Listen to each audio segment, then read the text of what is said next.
ngiyacela mntakanhliziyo usuyo dlulisela nakwabanye ngoba baningi abamdingayo uShembe.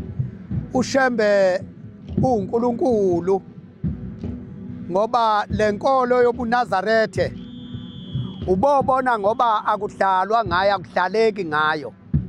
Izinkolo kuyadlalwa ngazo. Uma uvula itoli itoli lezi ezikuma televini uyayus ubone izembatho zeinkonzo, zonke inkonzo ngisho khololo. Uma ubuza ukuthi hawu ibandla ngempela inleli, cha akulona ibandla. Abantu abadlalayo kudlala umdlalo. Kodwa leli bandla likaShembe ngiyaye ngithi mina leli vese lithi uNkulunkulu onomona elingaphathwa ngeze igama lakhe, ngiyaye ngithi uShembe lowo. Impela ngoba kudlaleki ngelikaShembe igama. Kuyadlaleka ngawo wonke amagama lana ezinkolo, noma ngabe yiphi inkolo kuyadlaleka, kodwa inkolo yobuNazarethe akudlaleki ngayo.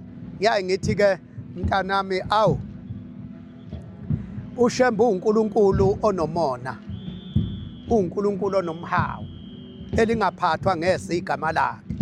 Nami kuningi engubonile, nami sengizibonela mina uShembe ngingasakholwa uShembe noma uNkulunkulu kaBaba nomama. Sengikholwa uNkulunkulu engimazi mina. Emva kwale nkosikazi eyodwa uMantshangase, ubaba waphinde waganwa esekule nkolo, waganwa amakhosikazi amathathu, wagcine namakhosikazi amane. Fa kwaMantshangase kwaba uManxumalo. Ukholwa njalo uphenduka nje ubaba kukumqali wendlela. Baba waphenduka kumqali wendlela, thina siyimbewu yomqali wendlela.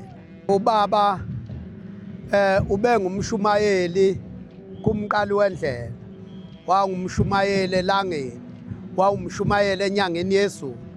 Okwathi njengoba siwu-11 nje, odadewethu bayisithupha, thina zinsizwa siyisihlanu, sebegane bonke odadewethu, kwase kusele mina engiganwe mina sengingokugcina ukuba ubaba ambambe ngesandla ngengalo. Okwathi kubuywe esigcawini kungenwe endlini emva komshado wami, ngiganwa intombi yakwaZwane. Wagida ubaba, wagida endlini wathi ngishayelani mina ihlombe. Kwashawa ihlombe-ke, kwashawa ihlombe, sibona ukuthi ujabulela ukuthi ingane yakhe yokugcina iyaganwa. Uthi awu bata bami, beku-1986, beku-1986 August 31. Uthi awu bata bami, bese ngilinde lo, ngabe kade ngahamba, bese ngilinde lona. Ngakho-ke anobuya nise kowami umshado bata bami, nami senzoshada bese ngihleli nje ngilinde yena lo. Hawu, uthi-ke udadewethu omdala lo kuyena owayeseze wayintombi engelanywa, uthi hawu baba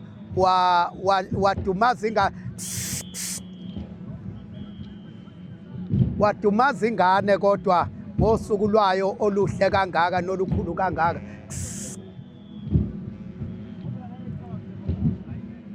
Yini kwenze njani? Uthi hawu, ingani ngimbonile uNkulunkulu umqali wendlela okuyiyena emphenduke kuye batha bami.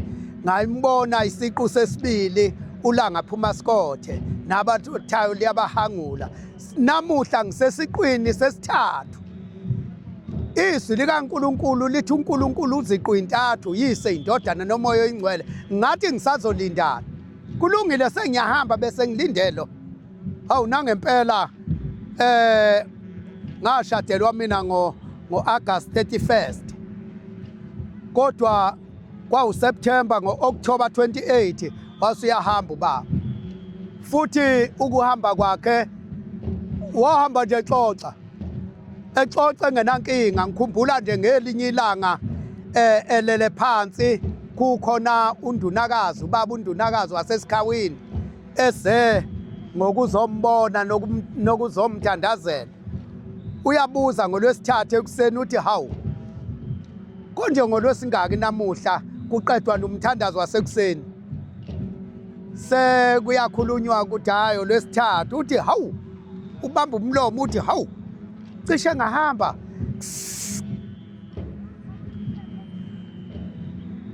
ngahamba hawu uhamba uyaphi isizungu na? Uthi hayi ngakho isivumelwano noShembe ukuthi ngifuna ukuhamba ngolwesihlanu, sembone zonke izingane zami. Kwakusela ingane eyodwa eyayingakamboni, intombazane yokugcina kumantombazane egane kwaGumede egama layo uZikhathile. Iyona eyayingakafiki ukuzombona ubaba. Yafika ngempela ngolwesihlanu, kwahlekwa nje kwayihlayo. Uthi ngakho isivumelwano noShembe ukuthi ngifuna ukuhamba ngolwesihlanu. Lokhu kufakazela ukuthi impela uShembe uNkulunkulu. Bathi uma kushaya uLwesihlanu yafika le ntombazane emva komthandazo ka9 ekuseni. Hawu nange sefikile uYikhathile. Hawu mntanami woza lapha sondela, asondele kudadewethu ahlale eduze kukaBaba abuze impilo. Asho ukuthi cha siyaphila. Osebele banjani? Hayi bayaphila.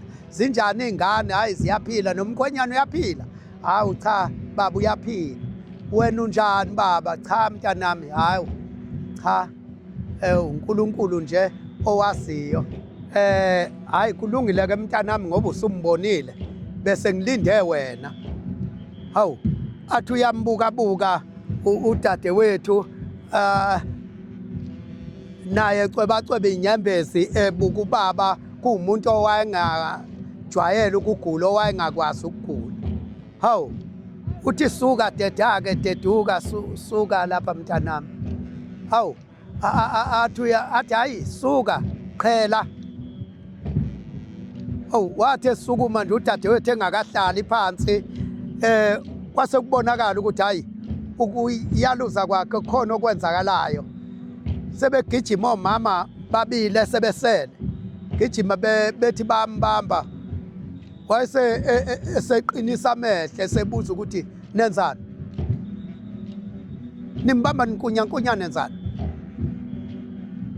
Base omama sebehleka nje ukukhuluma bathi awu cha besibone ngathi mhlawumbe ubaba ufuna ukuguqulwa yini alale ngolunye uhlangothi. Uthi sukani lapha. Uma esefikile umnikazi elanda into yakhe niyomphikisa yini? Sukani. Kwahlekwa nje basuka omama abahlalanga phansi, bengakahlali phansi yaphenduka nje yabheka emseleni lensizwa yabiyathula. Sekungolwesihlanu lolu avumelene ngalo noShembe. Okungenzeki enyangeni, okungenzeki kumthandazo, okungenzeki kuBishop, okungenzeki kumprofeti, okungenzeki futhi esangomeni, kodwa kuShembe kuyenzeka. Iyayithi incwadi ke okungenzeki kubantu kodwa kuThixo kuyenzeka. Ngiyabonga ngani yami.